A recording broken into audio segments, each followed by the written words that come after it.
వంటలకు ఇంతకంటే స్వచ్ఛమైన గానుగ నూనె మరెక్కడా దొరకదు. SRV naturals. ఆర్డర్స్ కై స్క్రీన్ పై నెంబర్ కి కాల్ చేయండి.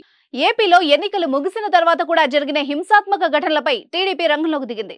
మార్చర్ల, తాడిపత్రి, నరసరావుపేట, చంద్రగిరి, తిరుపతితో పాటు పలు నియోజకవర్గాల్లో హింస చెలరేగిన విషయం తెలిసిందే. దీనిపై ఎన్నికల సంఘం సీరియస్ అయింది. ఆయా జిల్లాలకు సంబంధించిన ఉన్నతాధికారులను బదిలీ చేసి కొత్త వాళ్లను నియమించడంతో పాటు 13 మంది ప్రత్యేక అధికారులతో సిట్ ఏర్పాటు చేసింది. ప్రాథమిక విచారణ పూర్తి చేసిన సిట్ తన నివేదికను ఈసీకి పంపించింది. దీంతో వైఎస్ఆర్ కాంగ్రెస్ పార్టీకి ఇబ్బందికర పరిస్థితులు ఎదురయ్యాయి. ముగ్గురు సిట్టింగ్ ఎమ్మెల్యేలను హౌస్ అరెస్ట్ చేశారు.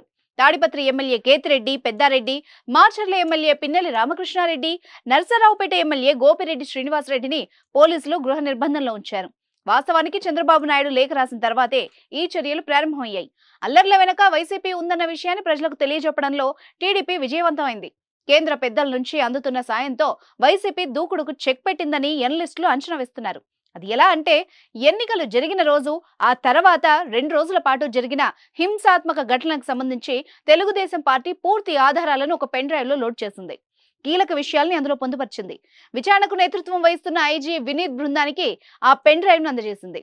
నేరుగా డీజీపీ కార్యాలయానికి వెళ్లిన టీడీపీ నేత వర్ల రామయ్య ఈ పెన్ డ్రైవ్ ను సిట్ ప్రధానాధికారికి అందజేశారు. హింసకు పాల్పడ్డ వాళ్లపై కఠిన చర్యలు తీసుకోవాలని కోరారు. గతంలో స్వేచ్ఛగా డీజీపీ కార్యాలయానికి వచ్చే పరిస్థితి ఉండేది కాదని ఆయన చెప్పుకొచ్చారు. ఇక నుంచి ఆ పరిస్థితి ఉండదని డీజీపీ కార్యాలయానికి వస్తున్నామని వర్ల రామయ్య చెప్పారు. అంతేకాదు, అందరి సంగతి తేలుస్తామని హెచ్చరించారు. Telugu Desam party pen drive plan తో పై చేయిని సాధించిందని రాజకీయ విశ్లేషకులు అంటున్నారు.